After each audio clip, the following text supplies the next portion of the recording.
നമസ്കാരം, ഞാൻ വിവേക് ബാലകൃഷ്ണൻ. ഇന്ന് എന്നോടൊപ്പം ഉള്ളത് KTAC സംസ്ഥാന പ്രസിഡന്റ് ശ്രീ PR അരുൺകുമാർ ആണ്. അദ്ദേഹത്തിൻ്റെ വിശേഷങ്ങളുമായിട്ടാണ് ഇന്ന് ഞാൻ വന്നിരിക്കുന്നത്. നമുക്ക് അദ്ദേഹത്തോട് നേരിട്ട് കാര്യങ്ങൾ ചോദിച്ചറിയാം. നമസ്കാരം സാർ. നമസ്കാരം. എന്താണ് KTAC എന്ന് പറഞ്ഞു കഴിഞ്ഞാൽ? KTAC എന്ന് പറഞ്ഞാൽ കേരളത്തിലെ പരമ്പരാഗത മേഖലകളിൽ പണിയെടുത്തുകൊണ്ടിരിക്കുന്ന 35 ലക്ഷത്തിലധികം വരുന്ന പരമ്പരാഗത തൊഴിലാളികളെ ഒരു രാഷ്ട്രീയ ശക്തിയാക്കി മാറ്റുക എന്ന ലക്ഷ്യത്തോടെ കഴിഞ്ഞ 14 വർഷമായി കേരളത്തിൽ പ്രവർത്തിക്കുന്ന സംഘടനയാണ് Kerala traditional artisans Congress, KTAC എന്ന ചുരുക്കപ്പേരിൽ അറിയുന്ന സംഘടന. എന്താണ് ഇത് മുന്നോട്ട് വയ്ക്കുന്ന ആശയം അല്ലെങ്കിൽ ലക്ഷ്യം? ഇത് മുന്നോട്ട് വെക്കുന്ന ആശയം പ്രധാനമായും ഈ 5 മേഖലകളിൽ പരമ്പരാഗതമായി പണിയെടുക്കുന്ന തടിയിലും ഇരുമ്പിലും ഓടിലും ശിലയിലും സ്വർണത്തിലും പണിയെടുക്കുന്ന ഈ 5 വിഭാഗത്തെ ഒരു രാഷ്ട്രീയ ശക്തിയാക്കുക എന്നുള്ളതാണ് ഈ സംഘടനയുടെ പരമമായ ലക്ഷ്യം. ആ ലക്ഷ്യത്തിലേക്ക് പോകാനുള്ള പ്രധാനപ്പെട്ട കാരണം, ഞാൻ ഒരു 26 വർഷത്തിലധികമായി സാമുദായിക പ്രവർത്തന മണ്ഡലത്തിൽ അതിൻ്റെ പ്രധാനപ്പെട്ട സ്ഥാനങ്ങളെല്ലാം അലങ്കരിച്ച ഒരാളാണ്. എനിക്ക് ആ സംഘടനയുടെ സാമുദായിക പ്രവർത്തനത്തിൻ്റെ തട്ടകത്തിൽ നിന്നും കിട്ടിയ ഒരു ഇമ്പാക്റ്റാണ് എന്നെ ഇത്തരത്തിലേക്ക് ഒരു സംഘടന രൂപീകരിക്കുന്നതിലേക്ക് കൊണ്ടെത്തിച്ചത്. അതിൻ്റെ പ്രധാനപ്പെട്ട കാരണം എന്ന് പറയുന്നത്, മറ്റ് ഇതര സമുദായങ്ങളൊക്കെ തന്നെ സാമുദായികമായി സംഘടിച്ച് അധികാരത്തിൻ്റെ അകത്തളങ്ങളിലെത്തി ആ വിഭാഗത്തിന് വേണ്ടുന്നതൊക്കെ വാങ്ങിക്കൊടുക്കുന്ന ചരിത്രമാണ്. എൻ്റെ സമുദായത്തിന് പിന്നാലെ വന്നവരെല്ലാവരും തന്നെ എൻ്റെ സമുദായത്തെ ചവിട്ടിക്കൊണ്ട് മുന്നോട്ട് പോയ ഒരു കാഴ്ചയാണ് ഇന്ന് നിലവിൽ കാണുന്നത്. എല്ലാ മേഖലകളിലും അവർ പുരോഗതിയുടെ പാതയിലേക്ക് എത്തി. പക്ഷേ ഈ രാജ്യത്തിന് വേണ്ടുന്നത് എല്ലാം നിർമ്മിച്ച് നൽകിക്കൊടുത്ത ഈ സമൂഹം ദിനം പ്രതി താഴെത്തട്ടിലേക്ക് വരുന്ന ഒരു കാഴ്ചയാണ് കാണുന്നത്. അപ്പോൾ ഞാൻ എൻ്റെ പൊതുപ്രവർത്തന യാത്രയിൽ ഇതെന്തുകൊണ്ടാണ് ഈ സമൂഹത്തിന് മാത്രം ഇങ്ങനെ ഒരു അവസ്ഥയുണ്ടായത്, ആ കാര്യം തിരക്കിപ്പോയപ്പോഴാണ് എനിക്ക് മനസ്സിലാകുന്നത്, എനിക്ക് പിന്നാലെ വന്നവരൊക്കെ പോയത് കാലാകാലങ്ങളിൽ അവർ രാഷ്ട്രീയ ശക്തിയായി മാറി അധികാരത്തിൻ്റെ ഭാഗത്തെത്തി. അതുവഴിയാണ് അവർ പുരോഗതിയിലേക്ക് എത്തിയത്. അവിടെ എൻ്റെ ജനം അതിന് പുറം തിരിഞ്ഞു നിന്നു. കാര്യം നമ്മൾ പറയുമ്പോൾ CPMകാരുണ്ട്. പഴയ കാലം എടുത്ത് പറഞ്ഞാൽ ഏറ്റവും കൂടുതൽ, പ്രത്യേകിച്ച് വടക്കൻ മേഖലയിലോട്ടൊക്കെ പോയി കഴിഞ്ഞാൽ നമ്മുടെ ഈ വിശ്വകർമ്മ കമ്മ്യൂണിറ്റി എന്ന് പറയുന്നത് ബഹുഭൂരിപക്ഷവും അവർ ഒരു ഇടതുപക്ഷ സഹയാത്രികരായിരുന്നു. അപ്പോൾ അങ്ങനെ ഇടതുപക്ഷ സഹയാത്രികരുടെ ആളുണ്ടായിരുന്നു. പറയുമ്പോൾ കോൺഗ്രസ്സിന് കൈപ്പറ്റിക്ക് ചെയ്യുന്നവരുണ്ടായിരുന്നു. കുറച്ച് ആൾക്കാർ അക്കാലത്ത് BJPയിലും ഉണ്ടായിരുന്നു. പക്ഷേ ഇവരൊന്നും തന്നെ പാർട്ടിയുടെ മെയിൻ സ്ട്രീമിലേക്ക് ഇവരാരും തന്നെ കടന്നു വന്നില്ല. അതിന് അടിസ്ഥാനപരമായ കാര്യമുണ്ട്. ഇവരെന്തുകൊണ്ട് പാർട്ടിയുടെ നേതൃനിരയിലേക്ക് വന്നില്ല? ഇവരെ വോട്ട് ചെയ്യുന്ന ഒരു യന്ത്രമായി മാത്രം മാറുകയാണ് ഉണ്ടായത്. അതിൻ്റെ കാരണം എന്ന് പറയുന്നത്, ഇവർക്ക് സംഘടിക്കേണ്ട ആവശ്യത ആ കാലഘട്ടങ്ങളിൽ ഇല്ലായിരുന്നു. സ്വാഭാവികമായും അവരിപ്പോൾ തൊഴിൽ, ഇവിടെ ഈ രാജ്യത്ത് സംഘടിച്ച സമുദായങ്ങളെല്ലാം അവർക്ക് നീതി നിഷേധിക്കുന്നിടത്താണ് ആ നീതി വാങ്ങിച്ചെടുക്കാൻ വേണ്ടിയാണ് അവർ ഈ സംഘടിച്ച് മുന്നോട്ട് പോയത്. ഇപ്പം മറ്റ് വിവിധ സമുദായങ്ങളെ എടുത്ത് നമുക്ക് നോക്കിയാൽ കാണാൻ കഴിയുന്നത്, ഒരു കാലഘട്ടത്തിൽ ആ സമൂഹങ്ങൾക്ക് സ്വന്തമായ തൊഴിലോ വരുമാന മാർഗങ്ങളോ ഒന്നും തന്നെ ഇല്ലായിരുന്നു. അതുകൊണ്ട് തന്നെ അവർക്ക് സംഘടിക്കേണ്ട ആവശ്യകത അനിവാര്യമായിരുന്നു. ഞങ്ങളെ സംബന്ധിച്ച്, എൻ്റെ സമുദായത്തെ സംബന്ധിച്ച് ഒരിക്കൽ പോലും തൊഴിലിന് വേണ്ടി ഞങ്ങൾ കാത്തു നിന്നിട്ടില്ല. കാര്യം ഈ തൊഴിലുകളൊക്കെ ഞങ്ങളുടെ അരികിലേക്ക് എത്തിച്ചേരുകയായിരുന്നു. അവർ ഇഷ്ടംപോലെ പണി വന്ന്, കാര്യം ഞങ്ങളുടെ ആൾക്കാർ ഇവിടെ കൃഷി ചെയ്യണമെങ്കിൽ, നമുക്ക് കാർഷിക വൃത്തി നടക്കണമെങ്കിൽ ഈ വിശ്വകർമ്മത്തിലെ ഇരുമ്പ് പണി ചെയ്യുന്ന വിഭാഗം കൃത്യമായി അതിന് ആ പണി ആയുധങ്ങൾ ഉണ്ടാക്കി കൊടുക്കണം. ഇന്നൊരു ദിവസം പണി ആയുധം അവൻ ശരിയാക്കി കൊടുക്കുന്നില്ലെങ്കിൽ ആ കൃഷി ചെയ്യാൻ പോകുന്ന മറ്റിതര വിഭാഗത്തിൻ്റെ ആൾക്കാർക്ക് അന്ന് പണി മുടങ്ങും. അപ്പോൾ കാർഷിക മേഖല നിലനിൽക്കണമെങ്കിൽ ഇവിടുത്തെ വിശ്വകർമ്മജരുടെ ഇരുമ്പ് പണി ചെയ്യുന്ന ഒരു വിഭാഗം പ്രധാനമായും വേണമായിരുന്നു. അപ്പോൾ അങ്ങനെ ഓരോ മേഖലകളിലും, ഇപ്പോൾ വിവാഹ കാര്യങ്ങൾ നടക്കുമ്പോൾ അവർക്ക് അണിയാനുള്ള ആഭരണങ്ങൾ, മറ്റു കാര്യങ്ങൾ ഇവിടുത്തെ വിശ്വകർമ്മ കൂടത്തിലെ സ്വർണ്ണപ്പണി ചെയ്യുന്ന വിഭാഗത്തിലെ ആൾക്കാർ നിർമ്മിച്ചു കൊടുത്തെങ്കിലേ ഒക്കത്തുള്ളൂ. അപ്പോൾ അങ്ങനെ എല്ലാ മേഖലകളിലും വിശ്വകർമ്മജനെ പണി അവന് ഒരിക്കലും അന്വേഷിച്ചു പോകാതെ അവൻ്റെ അരികിലേക്ക് വന്നതുകൊണ്ട് തന്നെ ഇവൻ സംഘടനയെ സംബന്ധിച്ചോ സംഘടിക്കേണ്ട ആവശ്യകതയെ സംബന്ധിച്ചോ രാഷ്ട്രീയ ശക്തിയാകേണ്ട കാര്യത്തെ സംബന്ധിച്ചോ ഒന്നും ഇവൻ വ്യാകുലപ്പെട്ടില്ല, ഇവൻ ചിന്തിച്ചുമില്ല എന്നുള്ളതാണ് യാഥാർത്ഥ്യം. അതിനോടൊപ്പം തന്നെ ഇവൻ വിദ്യാഭ്യാസത്തെപ്പറ്റി ചിന്തിക്കാതെയും പോയി. അപ്പോൾ ഈ 2-3 കാരണങ്ങളാണ് ഈ സമൂഹത്തിന് ഈ മുഖ്യധാരയിൽ നിന്നും പൂർണ്ണമായും തഴയാനും അല്ലെങ്കിൽ മാറ്റി നിർത്തപ്പെടാനും ഉണ്ടായ സാഹചര്യം. ഇപ്പോൾ അങ്ങ് ഒരു ഇപ്പോൾ വിശ്വകർമ്മ സംഘടന അല്ലെങ്കിൽ വിശ്വകർമ്മ ഒരു സമൂഹത്തിന് വേണ്ടി പ്രവർത്തിക്കുന്ന ഒരു മനുഷ്യനാണ്. അപ്പോൾ സ്വാഭാവികമായിട്ടിപ്പോൾ അങ്ങ് റെപ്രസെൻ്റ് ചെയ്യുന്നത് UDF പോലെയുള്ള രാഷ്ട്രീയ പ്രസ്ഥാനത്തെയാണ്. അപ്പോൾ അങ്ങേക്ക് UDF ഒരു മത്സരിക്കാൻ ഒരു അവസരം തന്നെയാണ്. അപ്പോൾ ആ സമയത്ത് അങ്ങയുടെ ഒരു പ്രവർത്തനം എന്ന് പറയുന്നത് വിശ്വകർമ്മജർക്ക് വേണ്ടി മാത്രമായിരിക്കുമോ അതോ പൊതുജനങ്ങൾക്ക് കൂടുതൽ പ്രാതിനിധ്യം കൊടുത്ത് അല്ലെങ്കിൽ പ്രാധാന്യം കൊടുത്ത് ഇതിലേതായിരിക്കും അങ്ങ് തിരഞ്ഞെടുക്കുക? തീർച്ചയായിട്ടും എനിക്ക് മത്സരിക്കാൻ ഒരു അവസരം തരികയും അതുവഴി ഞാൻ ജയിച്ചൊരു ജനപ്രതിനിധി ആകുകയാണെങ്കിൽ ഒരിക്കലും എനിക്ക് വിശ്വകർമ്മജരുടെ മാത്രമായിട്ട് ഒരു MLA ആകാൻ പറ്റത്തില്ല. അങ്ങനെ ആർക്കും പറ്റത്തില്ലെന്നാണ് എൻ്റെ വിശ്വാസം. പക്ഷേ വിശ്വകർമ്മജൻ്റെ ഒരു പൊതുവികാരം ആ വിശ്വകർമ്മജന് ആവശ്യമുള്ളതൊക്കെ വാങ്ങിക്കൊടുക്കുവാനായി തീർച്ചയായും മുൻപന്തിയിൽ ഒരു MLA എന്ന നിലയിൽ ഉറപ്പായും ഞാൻ ഉണ്ടാകും. പിന്നെ ജയിച്ചു കഴിഞ്ഞാൽ നമുക്കിപ്പോൾ പ്രതിപക്ഷവും ഭരണപക്ഷം എന്ന വ്യത്യാസമില്ലാതെ എല്ലാ ജനങ്ങളുടെയും ഒരു ജനപ്രതിനിധി ആയിരിക്കാനാണ് എനിക്ക് കൂടുതൽ ആഗ്രഹം. അല്ലാതെ ഒരു കമ്മ്യൂണൽ വൽക്കരിച്ച് അതിനകത്തേക്ക് മാത്രം ഒതുങ്ങാൻ ചിന്തിക്കുന്നില്ല. അങ്ങനെ ഇപ്പോൾ കഴിഞ്ഞ ദിവസം കെ സുധാകരനോട് ചോദിച്ചു മത്സരിക്കുന്നുണ്ടോ എന്ന് ചോദിച്ചപ്പോൾ അദ്ദേഹം പറഞ്ഞത് പാർട്ടി പറയും, പാർട്ടി തീരുമാനിക്കും എന്നാണ്. അപ്പോൾ അങ്ങയോട് ചോദിക്കുകയാണ്, ഇപ്പോൾ ഏത് മണ്ഡലത്തിൽ മത്സരിക്കാനാണ് അങ്ങേക്ക് ഇഷ്ടം എന്ന് ചോദിച്ചു കഴിഞ്ഞാൽ എന്താണ് ഉത്തരം? തീർച്ചയായിട്ടും നമുക്ക് പറയാൻ മണ്ഡലമുണ്ട്. ഇപ്പോൾ എൻ്റെ സ്വദേശം എന്ന് പറയുന്നത് പത്തനംതിട്ട ജില്ലയിലെ പന്തളമാണ്. അപ്പോൾ അതിനോട് ചേർന്ന് കിടക്കുന്ന ആലപ്പുഴ ജില്ലയിലെ ചെങ്ങന്നൂർ ഞങ്ങളെ സംബന്ധിച്ച് ഏതാണ്ട് 17,000-നും 24,000-നും ഇടയിൽ വോട്ടുള്ള ഒരു വലിയ മണ്ഡലമാണ് ചെങ്ങന്നൂർ മണ്ഡലം. ഇപ്പോൾ സജി ചെറിയാൻ MLA ആയിരിക്കുന്ന മണ്ഡലം. ആ മണ്ഡലത്തിൽ സ്വാഭാവികമായിട്ട് സീറ്റ് കിട്ടിയാൽ അവിടെ മത്സരിക്കാനാണ് കൂടുതൽ താല്പര്യം ഉള്ളത്. ഇപ്പോൾ കേരളത്തിൻ്റെ ചരിത്രം എടുത്തു നോക്കിക്കഴിഞ്ഞാൽ നമുക്കറിയാം ഏറ്റവും കൂടുതൽ വിശ്വകർമ്മജരെ സപ്പോർട്ട് ചെയ്തിട്ടുള്ളത് എനിക്ക് തോന്നുന്നു UDF സർക്കാരാണ്. അതുകൊണ്ടാണോ അങ്ങ് ഈ ഒരു UDFിലേക്ക് കടന്നു വരാനുണ്ടായ കാരണം? തീർച്ചയായിട്ടും അങ്ങനെ തന്നെയാണ്. കാര്യം ഈ കഴിഞ്ഞ കാലങ്ങളിൽ നമ്മുടെ രാഷ്ട്രീയ പാർട്ടികളുടെ ഭരണം നമ്മൾ എടുത്തു നോക്കുമ്പോൾ ഇടതുപക്ഷം തൊഴിലാളികളുടെ ഒരു പാർട്ടി ആണ് എന്ന് പറയുകയും അവർ എന്നും തൊഴിലാളി വിരുദ്ധ നയങ്ങളും സമീപനങ്ങളുമാണ് സ്വീകരിച്ചിട്ടുള്ളത്. വിശിഷ്യ വിശ്വകർമ്മജരുടെ അവരുടെ ഒരു ജാഥയ്ക്ക് ആളിനെ കൂട്ടാനുള്ള ഒരു മെറ്റീരിയൽ മാത്രമായിരുന്നു വിശിഷ്യ കേരളത്തിലെ വിശ്വകർമ്മജരെന്ന് പറയുന്നത്. അപ്പോൾ അതുകൊണ്ട് തന്നെ എന്നും അനുഭാവപൂർവമായി പരിഗണന നൽകിയിട്ടുള്ളത് ജനസംഖ്യാനുപാതികമായി അത് ഒന്നും അല്ലെങ്കിൽ പോലും മറ്റ് വളർച്ച പ്രാപിച്ച സംഘടിത സമുദായങ്ങൾ നേടിയെടുത്ത നേട്ടങ്ങൾക്ക് തമ്മിൽ താരതമ്യം ചെയ്യുമ്പോൾ വലിയ കാര്യമല്ലെങ്കിൽ പോലും പരമാവധി നമ്മളെ സഹായിക്കുകയും കൂടെ ചേർത്ത് നിർത്തുകയും ചെയ്തിട്ടുള്ളത് ഇന്ത്യൻ നാഷണൽ കോൺഗ്രസ് ആണ്, UDF ആണ്. നമുക്കതിനെടുത്ത് പറയേണ്ട ഒരു കാര്യം എന്ന് പറയുന്നത് വർഷങ്ങളായി സാമുദായിക സംഘടനകൾ ആവശ്യപ്പെട്ടുകൊണ്ടിരുന്നതാണ് സെപ്റ്റംബർ 17 വിശ്വകർമ്മ ദിനം പൊതു അവധിയാക്കണമെന്ന്. എന്തായാലും നമുക്കറിയാം ആദ്യമായി ഒരു അവധി പ്രഖ്യാപിക്കുമ്പോൾ അത് പൊതു അവധിയായി ആരും പ്രഖ്യാപിക്കാറില്ല. അത് ആദ്യം നിയന്ത്രിത അവധിയുടെ ലിസ്റ്റിൽ കൊണ്ടുവന്നതിന് ശേഷം പിന്നെ നിരന്തരമായി നമ്മുടെ സമ്മർദ്ദത്തിൻ്റെ ഫലമായിട്ടാണ് അത് പൊതു അവധിയായി മാറുന്നത്. അപ്പോൾ അതുപോലെ തന്നെ ഈ വിശ്വകർമ്മ ദിനം ഞങ്ങൾക്ക് നിയന്ത്രിത അവധിയായി പ്രഖ്യാപിച്ചത് ശ്രീ ഉമ്മൻചാണ്ടിയുടെ നേതൃത്വത്തിലുള്ള UDF ഗവൺമെൻറ്റാണ്. അതുപോലെ തന്നെ ഞങ്ങളുടെ പിന്നോക്കാവസ്ഥയെപ്പറ്റി പഠിക്കുവാൻ ഒരു കമ്മീഷനെ വെച്ചത് ശങ്കരൻ കമ്മീഷൻ, അത് വെച്ചത് നമ്മുടെ ഉമ്മൻചാണ്ടി ഗവൺമെൻറ്റിൻ്റെ കാലത്താണ്. അതുപോലെ തന്നെ ആഭരണ നിർമ്മാണ തൊഴിലാളി ഈ ക്ഷേമനിധി ബോർഡ് ഞങ്ങളുടെ നാളുകളായുള്ള ആവശ്യമായിരുന്നു. ഒരു ക്ഷേമനിധി ബോർഡ് സ്വർണ്ണ പണി ചെയ്യുന്നവർക്ക് വേണ്ടി മാത്രമായിട്ട് ഒരു ക്ഷേമനിധി ബോർഡ് രൂപീകരിക്കുക എന്നുള്ളത്. അത് രൂപീകരിച്ച് തന്നത് ഈ UDF ഗവൺമെൻറ്, ഉമ്മൻചാണ്ടിയുടെ ഗവൺമെൻറ്റാണ്. പക്ഷേ ഇടതുപക്ഷം പിന്നെ അധികാരത്തിൽ വന്നപ്പോൾ അത് നഷ്ടത്തിൻ്റെ പേര് പറഞ്ഞുകൊണ്ട് അത് ലിക്വിഡേറ്റ് ചെയ്തു. മറ്റ് ഒരു ക്ഷേമനിധി ബോർഡുമായിട്ട് ലിക്വിഡേറ്റ് ചെയ്യുന്ന സാഹചര്യമാണ് ഉണ്ടായത്. ഇന്ന് ആ സംഘടന നിലവിലില്ല. അതുപോലെ തന്നെ പബ്ലിക് സർവീസ് കമ്മീഷനിൽ ആദ്യമായി വിശ്വകർമ്മജന് ഒരു അംഗത്വം തന്നത് ഉമ്മൻചാണ്ടിയുടെ ഗവൺമെൻറ്റാണ്. അങ്ങനെ നിരവധിയായ കാര്യങ്ങൾ ഈ വിഭാഗത്തിന് എന്നും. അതുപോലെ ആദ്യമായി നമുക്ക് ചെയ്തു തന്നത് കെ കരുണാകരൻ ലീഡർ, കേരളത്തിലെ രാഷ്ട്രീയത്തിലെ യഥാർത്ഥ ലീഡറായ ശ്രീ കെ കരുണാകരൻ. അദ്ദേഹത്തിൻ്റെ കാലത്താണ് കേരള ആർട്ടിസാൻസ് ഡെവലപ്മെൻറ്റ് കോർപ്പറേഷൻ എന്ന് പറയുന്ന ഒരു കോർപ്പറേഷൻ ഞങ്ങളുടെ വിഭാഗത്തിന് വേണ്ടി മാത്രമായി കേരളത്തിൽ രൂപീകരിച്ചത്. അങ്ങനെ നിരവധിയായ കാര്യങ്ങൾ നമുക്ക് എടുത്തു പറയാനുണ്ട്. എപ്പോഴും UDF ആണ് അനുഭാവപൂർവമായ ഒരു നിലപാടും കാര്യവും ഈ നമ്മളോട് സ്വീകരിച്ചിട്ടുള്ളത്. പാർട്ടിയിലും അതിൻ്റെ പാർട്ടിയുടെ സംഘടനാ ചുമതലയുള്ള ജനറൽ സെക്രട്ടറി സ്ഥാനം വരെ നമുക്ക് വിശ്വകർമ്മജനായ ഒരാളിന് പാർട്ടി വെച്ചിരുന്നു. ഇതൊക്കെ ഒരുപാട് കാര്യങ്ങൾ ചെയ്തിട്ടുണ്ട്. ഇപ്പോൾ അങ്ങ് വിശ്വകർമ്മ സമുദായത്തിനെ റെപ്രസെൻ്റ് ചെയ്തിട്ട് പറയുമ്പോൾ തന്നെ ഇപ്പോൾ കേരളത്തിലെ മറ്റു പ്രധാനപ്പെട്ട ഒരു ജാതി സംഘടനകളാണ് SNDPയും NSSും. അപ്പോൾ അവർ ഈ ഒരു സമയത്ത് പ്രഖ്യാപിച്ചിരിക്കുകയാണ് രണ്ടുപേരും ഒന്നിച്ച്, അതായത് നായർ ഇഴവ ഒരു കൂട്ടുകെട്ട് ഇവിടെ പ്രവർത്തിക്കും എന്നുള്ളത്. അത് ഈ ജനാധിപത്യ വ്യവസ്ഥയിൽ ഇപ്പോൾ ശരിയായൊരു കാര്യമായിട്ട് അങ്ങേക്ക് തോന്നുന്നുണ്ടോ? സത്യത്തിൽ അത് കേട്ടപ്പോൾ തന്നെ എനിക്ക് ചിരിയാണ് വന്നത്.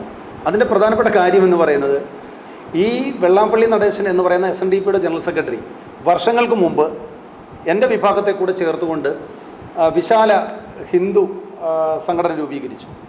അന്ന് ഈ മണ്ഡൽ കമ്മീഷൻ റിപ്പോർട്ടൊക്കെ ഇവിടെ VP സിംഗ് പ്രധാനമന്ത്രിയായിരുന്നപ്പോൾ നടപ്പിലാക്കിയ കാലഘട്ടമാണ്. ആ മണ്ഡൽ കമ്മീഷൻ റിപ്പോർട്ടിന് വേണ്ടിയൊക്കെ സമരം നടത്തിയത് ഇവിടുത്തെ ഈ പറയുന്ന നിരവധിയായ പിന്നോക്ക വിഭാഗങ്ങളെയൊക്കെ ചേർത്താണ് SNDP നേതൃത്വം കൊടുത്തുകൊണ്ട് ആ സമരം നടത്തിയത്. പക്ഷേ അതിനകത്ത് സംഭവിച്ചത് കാര്യങ്ങളൊക്കെ സാധിച്ചു കഴിഞ്ഞ് അതിനകത്തു നിന്ന് കിട്ടാവുന്നത് മുഴുവൻ വാങ്ങിയെടുത്തത് ഈ SNDP ആണ്. ആ SNDP അന്ന് AS പ്രതാപ് സിംഗ് ഉൾപ്പെടെയുള്ള ആൾക്കാരായിരുന്നു അന്ന്, അതിൻ്റെ സുവർണകുമാർ ഉൾപ്പെടെയുള്ള ആൾക്കാരായിരുന്നു അന്ന് SNDPയുടെ തലപ്പത്തെന്നാണ് എൻ്റെ ഓർമ്മ ശരിയാണെങ്കിൽ അവരായിരുന്നു. അപ്പോൾ അത് നേടിയെടുത്തേച്ച് ഈ പിന്നോക്ക വിഭാഗത്തിനെ ഒരിടത്ത് പോലും അടുപ്പിക്കാൻ പോലും ഈ SNDP തയ്യാറായതാണ്. ഇപ്പോൾ അതേ സമയത്ത് ഇപ്പോൾ നായാടി മുതൽ നമ്പൂതിരി വരെ ഹിന്ദുക്കൾ ഐക്യപ്പെടണം എന്ന് പറഞ്ഞ് നായരും ഈഴവരും കൂടെ ചേർന്ന് വരുന്നത് സത്യത്തിൽ ഈ പിന്നോക്ക സമുദായങ്ങളെയോ ഒന്നും തന്നെ സംരക്ഷിക്കാനല്ല, മറിച്ച് ഈ വരുന്ന തെരഞ്ഞെടുപ്പിൽ അവർ ഇടതുപക്ഷത്തിന് അനുകൂലമായ ഒരു മൂവ്മെൻറ്റ് അതുവഴി ഉണ്ടാക്കിയെടുക്കുകയാണ്. കാര്യം ഇടതുപക്ഷം ഇവിടെ ഭരണത്തിൽ തുടരേണ്ടിയത് SNDPയെ സംബന്ധിച്ചും അതുപോലെ തന്നെ NSSനും അനിവാര്യമാണ്. അതിൻ്റെ കാര്യം എന്ന് പറയുന്നത് ഈ ശബരിമല ദേവസ്വം വിഷയം പോലുള്ള കാര്യത്തിൽ NSS ഒക്കെ പെട്ടുപോയിരിക്കുകയാണ്. അപ്പോൾ അതിനകത്തു നിന്നൊക്കെ അവരുടെ ആൾക്കാരെ രക്ഷപ്പെടുത്തണമെങ്കിൽ മൂന്നാമതും ഇടതുപക്ഷ ഗവൺമെൻറ് ഇവിടെ അധികാരത്തിൽ വന്നെങ്കിൽ മാത്രമേ സാധ്യമാകൂ. അത് മുന്നിൽ കണ്ടുകൊണ്ടാണ് ഈ സുകുമാരൻ നായർ ആ ഭാഗത്തേക്ക് കടന്നു വന്നിരിക്കുന്നത്. അതുപോലെ തന്നെ SNDPയുടെ പേരിൽ നിരവധിയായ കേസുകൾ, മൈക്രോ ഫൈനാൻസ് ഉൾപ്പെടെയുള്ള നിരവധിയായ കേസുകൾ അദ്ദേഹത്തിൻ്റെ SNDPയുടെ പേരിലും ശ്രീമാൻ വെള്ളാപ്പള്ളി നടേശൻ്റെ പേരിലുമൊക്കെ ഉണ്ട്. അപ്പോൾ ആ കേസുകളൊക്കെ ഇന്ന് പോകുന്നത് പോലെ പിടിച്ചു വെച്ചത് മുന്നോട്ട് പോകണമെങ്കിൽ, ഇവരൊന്നും പ്രതിപ്പട്ടികയിൽ വരാതിരിക്കണമെങ്കിൽ മൂന്നാമതും ഇടതുപക്ഷ ജനാധിപത്യ മുന്നണി ഗവൺമെൻറ് അധികാരത്തിൽ വരണം. അപ്പോൾ അതിന് ഇവർ വളരെ ആസൂത്രിതമായി പിന്നോക്ക ഐക്യം എന്ന ഒരു ലേബൽ കൊണ്ടുവന്ന് ഒരു പരിപാടി നടത്തുകയാണ്. അല്ലാതെ ഇതൊരിക്കലും ഈ വിഭാഗത്തെ പിന്നോക്കക്കാരെ സംരക്ഷിക്കാനോ പിന്നോക്കക്കാരെ മുഖ്യധാരയിലേക്ക് കൊണ്ടുവരാനോ ഒന്നും ഉള്ള ഒരു ഇടപെടലുമല്ല. ഇത് ശുദ്ധ കാപട്യമാണ്, ഇത് വങ്കത്തരമാണ്, ഇത് ഇവിടുത്തെ പിന്നോക്ക വിഭാഗത്തെ ചതിക്കാനുള്ള ഒരു ഗൂഢശ്രമത്തിൻ്റെ ഭാഗമാണ്. ഇപ്പോൾ അങ്ങ് പറഞ്ഞതിൽ തന്നെ ഇപ്പോൾ ശബരിമല കടന്നു വന്നിട്ടുണ്ട്. അപ്പോൾ ശബരിമല സ്വർണ്ണക്കൊള്ളയുമായി ബന്ധപ്പെട്ടിട്ട് വിശ്വകർമ്മനാണ് അത് സമൂഹത്തിലേക്ക് വിളിച്ചു പറഞ്ഞത് എന്ന് ഈ ഒരു സംഘടന അവകാശപ്പെടുന്നുണ്ട്. തീർച്ചയായിട്ടും അതിൽ വല്ല സത്യമുണ്ട്? തീർച്ചയായിട്ടും ഞങ്ങൾക്ക് വളരെ അഭിമാനത്തോടു കൂടിയാണ് കാണുന്നത്. കാര്യം ഞാൻ അയ്യപ്പൻ്റെ വളർന്ന മണ്ണിലാണ് ഞാൻ ജീവിക്കുന്നത്. ആ ഭഗവാനെ ഉപയോഗിച്ച് ഇവിടുത്തെ 1-2 സമുദായങ്ങൾ ഇതിനെ മുഴുവൻ കൊള്ളയടിച്ച് കൊണ്ടുപോയിരിക്കുകയാണ്. അപ്പോൾ ഇതിനകത്ത് സത്യത്തിൽ ഈ നമ്മൾ പറയുമ്പോൾ ഈ ഭഗവാൻ ഇവന്മാർക്ക് എല്ലാം തിരിച്ചടി കൊടുത്തു എന്നുള്ളതാണ്. അതിന് കാരണഭൂതനായത് അവിടുത്തെ ഭഗവാന്റെ വിഗ്രഹം പണിഞ്ഞിരിക്കുന്നത് ചെങ്ങന്നൂർ തട്ടാവിള രാജരത്നത്തിൽ കുടുംബമാണ്. ആ കുടുംബത്തിൻ്റെ ഇളമുറയാണ് മഹേഷ് പണിക്കർ എന്ന് പറയുന്ന ആളാണ് ആ ക്ഷേത്രത്തിൽ ചെല്ലുകയും അവിടെ ഭഗവാനെ തൊഴുതുകൊണ്ട് നിൽക്കുന്ന സമയത്ത് തന്നെ ഞങ്ങളുടെയൊക്കെ ഒരു പൊതു രീതിയുണ്ട്. കാര്യം എവിടെ നമ്മൾ പോയാലും അപ്പോൾ ആദ്യം ഞങ്ങൾക്ക് ഈ നിർമ്മാണവുമായി ബന്ധപ്പെട്ട് നമുക്ക് കൂടുതൽ കാര്യങ്ങൾ അറിയാവുന്നത് കൊണ്ട് സ്വാഭാവികമായും നമ്മൾ അവിടെ എന്താണ് കുഴപ്പം, നല്ലതാണോ എന്നാണ് നമ്മളിങ്ങനെ നിരീക്ഷിക്കാറുണ്ട്. അപ്പോൾ അതൊരു വീട്ടിൽ ചെന്നാൽ പോലും നമ്മൾ വീടിൻ്റെ കുറ്റങ്ങൾ എവിടെയെങ്കിലും ഉണ്ടോ എന്നാണ് ഞങ്ങൾ അന്വേഷിക്കുന്നത്. അപ്പോൾ സ്വാഭാവികമായിട്ടും ഇവിടെയും നമ്മളവിടെ ചെന്നപ്പോൾ ഈ മഹേഷ് പണിക്കർ അവിടെ ചെല്ലുകയും തൊഴാൻ ചെല്ലുമ്പോൾ യാദൃച്ഛിക ഈ കട്ടളയുടെ അകൽച്ച, ഭിത്തിയും കട്ടളയും തമ്മിലുള്ള ഗ്യാപ്പോ മറ്റോ അദ്ദേഹത്തിൻ്റെ ശ്രദ്ധയിൽപ്പെട്ടു. അദ്ദേഹം സത്യത്തിൽ അത് കൂട്ടുകാരോട് ആരോടും അല്ല അത് ഷെയർ ചെയ്തത്. അതാണ് സത്യത്തിലെ അദ്ദേഹത്തെ തീർത്ത് കളഞ്ഞേനെ അവർ. ഇതിനകത്ത് ഒരു ചെറിയൊരു സംശയം, അതായത് ഇപ്പോൾ അങ്ങ് പറയുന്നത് പണിക്കർ എന്നുള്ള ഒരു വേർഡാണ്. അതെ. അപ്പോൾ ഈ വിശ്വകർമ്മനും ഈ പണിക്കരും എന്ന് പറയുന്നത് ഒരു വിഭാഗമാണ്. അത് ചിലപ്പോൾ ആളുകൾക്കൊരു കൺഫ്യൂഷൻ ഉണ്ടാക്കുന്ന. ഇല്ല, തീർച്ചയായിട്ടും അത് സ്വാഭാവികമായിട്ട് ചിലപ്പോൾ ഉണ്ടാകാം. ഒരിക്കലും അങ്ങനെ ഒരു കൺഫ്യൂഷൻ്റെ ആവശ്യമില്ല. ഇത് രാജഭരണകാലത്ത് ഈ പണിയുടെ ഞങ്ങൾക്ക് ഈ തൊഴിലുള്ള മികവിൻ്റെ അടിസ്ഥാനത്തിൽ രാജാവ് ചാർത്തി കൊടുത്ത പട്ടമാണ് ഈ പണിക്കർ സ്ഥാനം എന്ന് പറയുന്നത്. അത് ഇതുപോലെ മറ്റ് ചില വിഭാഗത്തിനും ഈ സ്ഥാനപ്പേരുകൾ കൊടുത്തിട്ടുണ്ട് പലർക്കും. അപ്പോൾ എന്ന് പറഞ്ഞ പോലെ ഞങ്ങളുടെ വിഭാഗത്തിൽ ഈ പണിയുമായി ബന്ധപ്പെട്ട അതിനകത്തെ കർമ്മ കുശലത തിരിച്ചറിഞ്ഞ് രാജാവ് കൊടുത്ത പട്ടമാണ് ഈ പട്ടുംവളയൊക്കെ കൊടുക്കുന്നത് പോലെ ഒരു സ്ഥാനപ്പേര് പണിക്കർ എന്ന് പറയുന്ന സ്ഥാനം. അവർ യഥാർത്ഥമായി വിശ്വകർമ്മയാണ്. അപ്പോൾ ഈ പണിക്കർ ഈ ഒരു കട്ടള കണ്ടപ്പോഴാണ് ഇത് സത്യത്തിൽ പുറംലോക. അതെ, അത് കണ്ടത് എന്ന് പറയുന്നത് അവിടെ തൊഴുതുകൊണ്ട് നിൽക്കുമ്പോൾ തന്നെ നമ്മുടെ ശ്രദ്ധ ചുറ്റുവട്ടത്തിലേക്കൊക്കെ പോകുമല്ലോ. കാര്യം അവിടെ ക്ഷേത്രത്തിൽ വിഗ്രഹം പണിഞ്ഞത് അദ്ദേഹത്തിൻ്റെ കുടുംബമാണ്. അപ്പോൾ സ്വാഭാവികമായിട്ടും അവിടുത്തെ നിർമ്മാണ പ്രവർത്തനങ്ങൾ എന്തൊക്കെയായെന്ന് ഒരു സാധാരണ മട്ടിൽ നോക്കിയതാണ്. അപ്പോഴാണ് ഈ കട്ടള തമ്മിലുള്ള ഗ്യാപ്പ് കാണുന്നത്. ഈ ഗ്യാപ്പ് കണ്ടപ്പോൾ തന്നെ അദ്ദേഹം ചാനലുകാരെയാണ് അത് സത്യത്തിൽ വിളിച്ചത്. ആ ചാനലുകാരെ വിളിച്ചു പറഞ്ഞതുകൊണ്ട് മാത്രമാണ് ഇത് പുറലോകം അറിയുന്നതും ഈ വലിയ ഒരു തട്ടിപ്പ് ഇവിടെ ചർച്ച ചെയ്യപ്പെടുകയും നമ്മളെല്ലാം ദിവ്യരായി ഈശ്വരന് തുല്യമായി കണ്ടുകൊണ്ടിരുന്ന തന്ത്രി ഉൾപ്പെടെ ഇതിനകത്ത് കുടുങ്ങുന്നതും തന്ത്രി ആണ് ഇതിൻ്റെ മെയിൻ സൂത്രധാരൻ എന്ന നിലയിലേക്ക് ഈ കാര്യങ്ങൾ കൊണ്ടെത്തിച്ചത് ഈ മഹേഷ് പണിക്കറിൻ്റെ നീക്കമാണ്. ഇപ്പോൾ ഈ പ്രധാനമന്ത്രിയുടെ PM ശ്രീ പദ്ധതി, അപ്പോൾ അതിനകത്ത് വിശ്വകർമ്മ എന്ന് പറയുന്ന ഒരു സമുദായത്തിൽ ഈ ബാർബർമാർ അങ്ങനെ ഒരുപാട് പേര് പെടുന്നുണ്ട്. അപ്പോൾ അങ്ങ് പറഞ്ഞ ഈ ഒരു സംഘടനയുടെ ഭാഗമായിട്ട് നോക്കുമ്പോൾ അങ്ങ് പറഞ്ഞ തന്നെ ഒരു 4 പേര് അടങ്ങുന്ന ഒരു വിഭാഗമാണ്. ശരിക്ക് സത്യത്തിൽ അത്രയും ഒരു ബാർബർമാരൊക്കെ ഉൾപ്പെടുന്നതാണോ നിങ്ങളുടെ ഒരു സംഘടന എന്ന് പറയുന്നത്? സത്യം പറഞ്ഞാൽ എനിക്ക് വീണ്ടും ഇത് കേൾക്കുമ്പോൾ ശരിയാണ്, ഇത് പലരും എന്നോട് ചോദിച്ചിട്ടുണ്ട്. അപ്പോൾ ഞാൻ എന്തായാലും വീണ്ടും ആവർത്തിക്കാം. ഈ PM വിശ്വകർമ്മ പദ്ധതി എന്ന് പറയുന്നത് BJP ഈ രാജ്യത്ത് നടപ്പാക്കിയത് കഴിഞ്ഞ പാർലമെൻറ്റ് തിരഞ്ഞെടുപ്പിൽ വിശ്വകർമ്മജരടക്കമുള്ള ഏതാണ്ട് 12 കോടിയിലധികം വരും ഇന്ത്യ ഒട്ടാകെ വിശ്വകർമ്മജർ, ഈ 5 വിഭാഗത്തിൽ പണിയെടുക്കുന്ന ആൾക്കാർ ഇന്ത്യയിൽ മൊത്തം ഏതാണ്ട് 10 കോടിക്കും 12 കോടിക്കും ഇടയിൽ വരും ഇന്ത്യയിലെ വിശ്വകർമ്മജൻ്റെ എണ്ണം. കേരളത്തിൽ അത് ഏതാണ്ട് 25 ലക്ഷത്തിനും 35 ലക്ഷത്തിനും ഇടയിൽ നിൽക്കും ഞങ്ങളുടെ ജനസംഖ്യ. അപ്പോൾ ഈ ഞങ്ങൾ ഉൾപ്പെടെയുള്ള പിന്നോക്ക ജനവിഭാഗത്തിൻ്റെ വോട്ട് സൂത്രത്തിൽ തട്ടിയെടുക്കുക എന്ന് പറയുന്ന ഒരു ലക്ഷ്യത്തോടു കൂടിയാണ് BJPയുടെ ബുദ്ധിരാക്ഷസന്മാർ കൊണ്ടുവന്ന ഒരു കളിപ്പീര് പദ്ധതിയാണ് ഈ PM വിശ്വകർമ്മ എന്ന് പറയുന്നത്.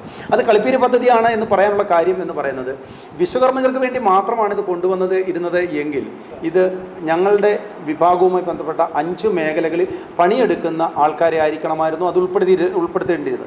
മറിച്ച് അവർ ചെയ്തത് ഞങ്ങളുടെ ആദ്യഘട്ടത്തിൽ ഞങ്ങളുടെ 5 വിഭാഗത്തിൽ നിന്ന് മൂശാരി വിഭാഗത്തെ ഒഴിവാക്കി ഈ കളിമണ്ണ് കൊണ്ട് പാത്രങ്ങൾ നിർമ്മിക്കുന്ന ആ വിഭാഗത്തെ ഉൾപ്പെടുത്തി 5 ആക്കി വെച്ചു. എന്നിട്ട് ബാക്കി 4 ആക്കി വെച്ചു. എന്നിട്ട് 16 മറ്റ് തൊഴിൽ ചെയ്യുന്ന വിഭാഗത്തെയാണ് ഉൾപ്പെടുത്തിയത്. അതായത് ബാർബർ, തയ്യൽ തൊഴിലാളി, ബീഡി തുറപ്പ് തൊഴിലാളി, മീൻവല നെയ്യുന്നവർ, മീൻ പിടിക്കാൻ പോകുന്നവർ, അതുപോലെ വള്ളം ഈ നിർമ്മിക്കുന്ന ചില ആൾക്കാരുണ്ട് ഞങ്ങളുടെ വിഭാഗമല്ലാതെ. ആ കൂട്ടരെ ഉൾപ്പെടെയുള്ള ഏതാണ്ട് 16ഓളം വിഭാഗങ്ങളെ ചേർത്താണ് ഈ പദ്ധതി കൊണ്ടുവന്നത്. ഇത് തിരിച്ചറിയാതെ പോയത് യഥാർത്ഥമായി ഞങ്ങളുടെ ജനത മാത്രമാണ്. ഇവിടെ ഒരു ചോദ്യം വരുന്നത്, ഈ 16 വിഭാഗം എന്നങ്ങ് പറയുന്നുണ്ടല്ലോ, ഈ 16 വിഭാഗത്തിലെ ഉൾപ്പെടുത്തിക്കൊണ്ടാണോ അങ്ങ് പറഞ്ഞ 25 ലക്ഷത്തോളം ആളുകൾ കേരളത്തിൽ വരുന്നത്? അല്ലല്ലല്ല, 5 വിഭാഗത്തിൽ മാത്രം പണിയെടുക്കുന്നത്. ഞാൻ ആദ്യമേ സൂചിപ്പിച്ചു, ഇരുമ്പ് പണിയെ, തടിപ്പണിയെ, അതുപോലെ തന്നെ സ്വർണ്ണപ്പണി, ശിലയിൽ കല്ല് കൊത്തുന്നവർ, അത് നമുക്കറിയാം പള്ളികളിലൊക്കെ വിളക്ക്, അതുപോലെ തന്നെ അമ്പലങ്ങളിലെ ശില്പവേലകൾ ഉൾപ്പെടെ കല്ല് പണി ചെയ്യുന്ന വിഭാഗം, പിന്നെ ഓടിലെ പാത്ര നിർമ്മാണം ഉൾപ്പെടെ ദേവാദിദേവകളെ ഒക്കെ നിർമ്മിക്കുന്ന ഓട്ടുപാത്ര നിർമ്മാണം, ഈ 5 വിഭാഗമാണ് അതിനകത്ത്. ആ 5 വിഭാഗത്തിൻ്റെ ജനസംഖ്യയാണ് കൃത്യമായി പറഞ്ഞത്. മറ്റ് ഈ അവരത് തൊഴിൽ ചെയ്യുന്നെങ്കിലും ഞങ്ങളുടെ വിഭാഗവുമായി, ഞങ്ങളുടെ കമ്മ്യൂണിറ്റിയുമായി ഇവർക്ക് യാതൊരു ബന്ധവുമില്ല. പക്ഷേ ഈ കമ്മ്യൂണിറ്റിക്ക് നമ്മുടെ ഒരു സർക്കാർ സംവരണം ഏർപ്പെടുത്തിയതിൽ കുറഞ്ഞുപോയി എന്ന് തോന്നിയിട്ടുണ്ടോ? തീർച്ചയായിട്ടും.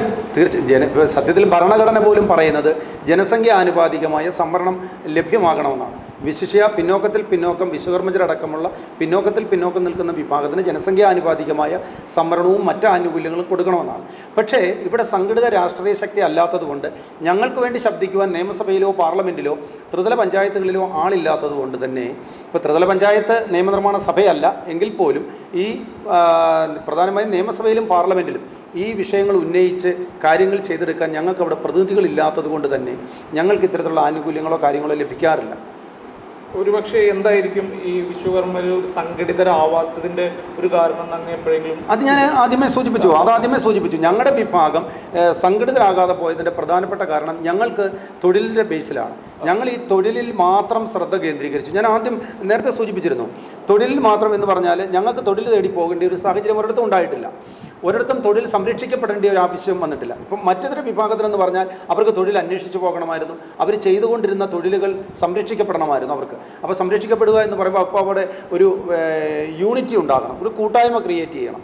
അത് രൂപപ്പെട്ടെങ്കിൽ മാത്രമേ അവിടെ നിലനിൽക്കാനൊക്കത്തുള്ളൂ. ഇപ്പോൾ ഒരു കമ്പനി ഉണ്ടായി, അവിടെ ഒരു 100 തൊഴിലാളികളുണ്ട്, അവർക്കവിടെ കൂട്ടായ്മ ഉണ്ടായി ഒരു ഐക്യപ്പെട്ട് നിന്നെങ്കിൽ മാത്രമേ അവർക്ക് ആ തൊഴിൽ നാളെയും ചെയ്ത് മുന്നോട്ട് പോകാനൊക്കത്തുള്ളൂ. അങ്ങനെ വന്നപ്പോൾ അവർ സംഘടനയെപ്പറ്റി ചിന്തിച്ചു, സംഘടിക്കേണ്ട ആവശ്യകതയെപ്പറ്റി അവർ ചിന്തിച്ചു. അങ്ങനെ അവർ കാലാനുസൃതമായി ജനാധിപത്യം വരുമ്പോൾ ജനാധിപത്യത്തിൻ്റെ ഭാഗമായി അവർ സമര പോരാട്ടങ്ങളും മറ്റു കാര്യങ്ങളും ഒക്കെ നടത്തി രാഷ്ട്രീയത്തിൽ മുന്നോട്ട് വന്നു. അതേ സമയത്ത് ഞങ്ങളുടെ ജനത ഈ കാര്യങ്ങളൊന്നും തന്നെ ശ്രദ്ധിച്ചില്ല. അവർക്ക് ഇഷ്ടംപോലെ ജോലിയുണ്ട്, ജോലിക്ക് വേണ്ടി ആരോടും മത്സരിക്കേണ്ട, ജോലിക്ക് വേണ്ടി ആരോടും സമരം ചെയ്യേണ്ട, എല്ലാം അവൻ്റെ മുറ്റത്തെത്തും. പിന്നെ വിദ്യാഭ്യാസം ഇവർ വലിയ ഘടകമായി കണ്ടേയില്ല. കാര്യം പണ്ടൊക്കെ ഒരു മാസം കിട്ടുന്ന ശമ്പളം ഈ ഞങ്ങളുടെ പരമ്പരാഗത തൊഴിലാളികൾ ഒരു ദിവസം കൊണ്ടുണ്ടാകും. അപ്പോൾ സ്വാഭാവികമായും പഠിത്തത്തെ പറ്റിയോ വിദ്യാഭ്യാസത്തെ പറ്റിയോ പറയുമ്പോൾ പഠിച്ചാൽ നിങ്ങൾക്ക് മാസം കിട്ടുന്ന ഇത്രയും, എൻ്റെ തൊഴിൽ ചെയ്താൽ 4 ദിവസം ഞാൻ എൻ്റെ കുലത്തൊഴിൽ ചെയ്താൽ നിങ്ങൾക്ക് കിട്ടുന്ന ഒരു മാസം ശമ്പളം കിട്ടും.